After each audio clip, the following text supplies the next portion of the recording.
Hey YouTube friends, how's it going? This is Gamester81, also known as John, or Gamester, or Gamesta, whatever you prefer. In today's episode, we're going to take a closer look at the SuperGrafx system by NEC. Unfortunately, the SuperGrafx died a very slow and painful death.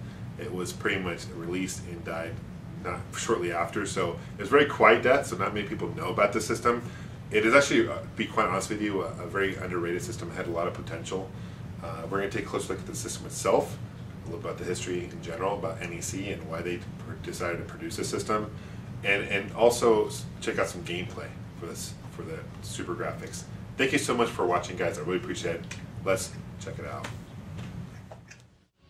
Railing Retro, it's Gamester81. Let's plug in the Commodore and have some fun. Better yet, hide your NES and your Wii. Sony's got nothing on Atari out of creasy. Gotta play it off, cuz gotta get my fix. I gotta feel the buzz, I gotta chug while I plug the game. Stuck danger is his middle name, man's a major on YouTube. When he walks by, you better move. Don't confuse him for a punk because you're gonna lose. If you choose to prove yourself, prepare to be outdone. The best gaming on YouTube is Gamester81. I want it all from Atari. Okay guys, here's a closer look at the SuperGrafx made by NEC, which in Japan at the time they were making the PC Engine, which is a very successful line of systems and games in Japan.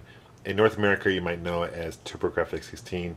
I still feel personally it's a very underrated system overall, but didn't really get this third-party support that needed here in North America. But this is NEC's kind of attempt for an upgrade to the PC Engine. This was kind of their next system they had hoped to replace the PC Engine overall in the long term. Now the PC Engine, as you guys know, isn't technically 16-bit. There's no 16-bit CPU. They had hoped to create a system that had a 16-bit CPU and better audio out, so had better sound quality. And unfortunately, in 1989, they released this thing kind of without warning to the public. And keep in mind, in 1989, they were still producing the PC Engine, okay? They released this bad boy. I'm not quite sure the release price or how much it cost, but I can tell you it wasn't cheap when it was initially released.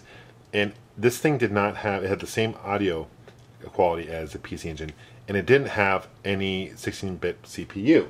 The one thing it did have, though, it had 4 times the RAM, which is kind of cool. It had an extra GPU, which basically allowed it to render 2 layers in the background.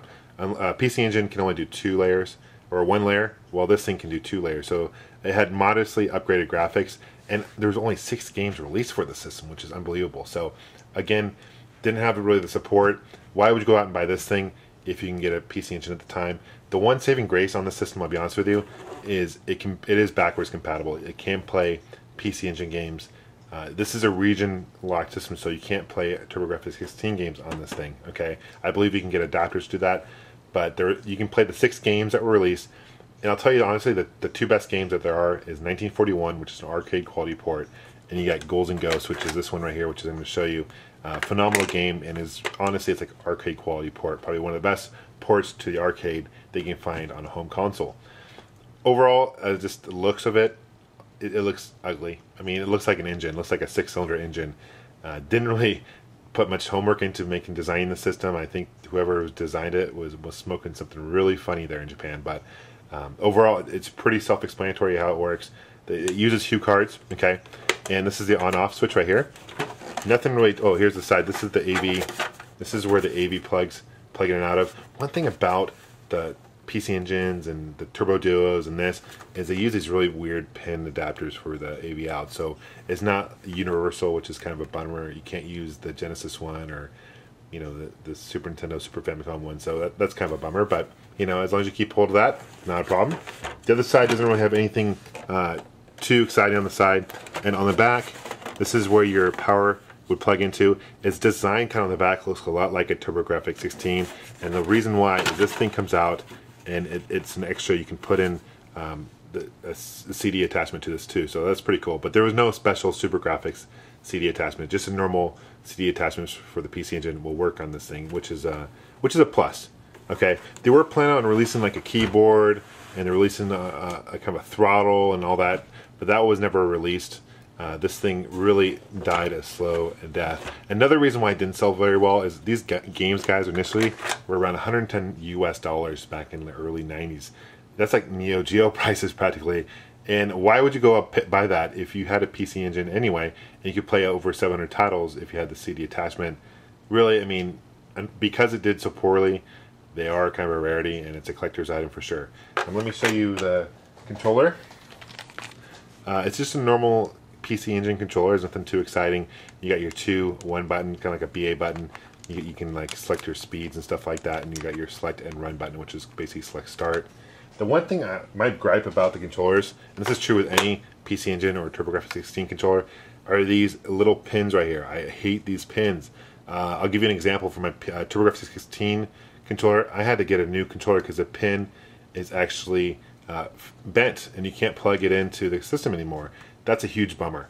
So not a big fan of those pins. That's just one big gripe about the system. Let's check out some gameplay over Ghouls and Ghosts.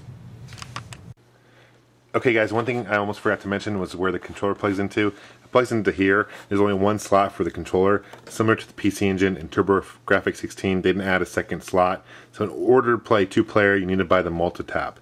And that was just kind of another revenue maker for them. This thing right here is the add-on I was talking about. There was a throttle, there's like a flight stick and the keyboard they're going to add to it. Never was released, but that's kind of where that would go. And other controllers, PC Engine controllers, will work on this thing, just so you guys know. On to the gameplay. Before we check out the SuperGrafx version of Ghouls and Ghosts, I wanted to show you, I actually have the arcade version. I just wanted to show you a glimpse of the arcade, so you guys can kind of see it. This is one of the hardest games, honestly, arcade games that you can play. Maybe Donkey Kong might be a little bit harder than this thing, but it's probably one of the most frustrating games you can play as well. A lot of fun. You know, another port that was released I really liked was the Super Nintendo version of this. Was fairly decent, and there's a Mega Drive Genesis version of this as well. But basically, if you guys don't know, you're this guy here, Arthur, and you're supposed to rescue your girlfriend.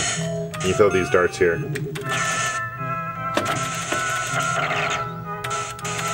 And see, those things open and you become a chicken? I don't get that. What's it all about? Anyway. There's the first one, this is a sequel to Ghosts and Goblins. And Ghosts and Goblins you can't fire up, which is, you know, you can end this one. But another thing, you can't fire when you're running, which is a kind of lame too. You get these fireballs here. You guys watch the guillotine here. The music's classic though, I love the music on this thing.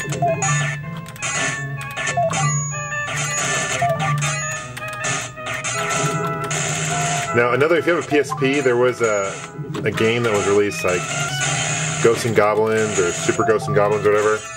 And that's a completely new game by Capcom. This is a Capcom game too, by the way, guys. But you guys can kind of get the idea. Okay, let's check out the SuperGrafx version. Okay, here's a closer look at Ghouls and Ghosts for the SuperGrafx. One thing you'll notice that stands out is, first of all, I'd be kind of pissed if some demon shot my girlfriend in the back and my horse. That'd really tick me off. And I would probably want to take some swords and do some serious damage. So here we are as Arthur. Now, interesting enough, the graphics you can see are pretty good compared to the arcade. Pretty close. Now the sound, however, is not nearly as good as the arcade. Again, that goes back to, this is basically the same sound chip as the PC Engine had. So they didn't really upgrade any of the sound, unfortunately. I think that was kind of a bummer. The sound in the arcade, I don't know if you could tell, had more of an organ sound to it. This doesn't really have that organ feel to it. But nevertheless, it's a pretty good port. This is interesting. I'm turning into an old man instead of a chicken, but you can turn into chickens and old mans and whatnot. And that kind of frustrates me when you open that box and a guy comes out and casts a spell at you. I think that's kind of, you know, bullshit, but whatever. This is the first level and is extremely hard. Definitely a challenging game if you like these challenging games. Oh, by the way, the game I was thinking about for the PSP, I just realized it's called Ultimate Ghouls and Ghosts. Came out, I think, in 2006 for the PSP. It's a side-scroller game by Capcom. And this whole game, the series, is by Capcom. In fact, Arthur is actually a playable character in a lot of the versus Capcom games, like Namco versus Capcom. I think he's in, I'm not sure if he's in SNK versus Capcom or not, but he is a playable fighter in a lot of those games. He's very popular in Japan, and it's a great character. It's a great game. Here's a armored up, and I think that thing in the bottom, I think that might be, I'm not quite sure what that is, to be quite honest with you. It might be my energy or how long I have it for. But there's different weapons you can get in this. Again, I kind of wish you could run and fire at the same time. Here I got another upgraded weapon. I got these discs I'm throwing. It's a great game. I definitely recommend checking it out. If you have a SuperGrafx, definitely must have. This is also ported as Super Ghouls and Ghosts for the Super Nintendo, and it's ported as Ghouls and Ghosts on the Mega Drive Genesis. Thanks for watching, guys. Until next time, I have another video up here soon. Take care. Happy gaming. Bye-bye.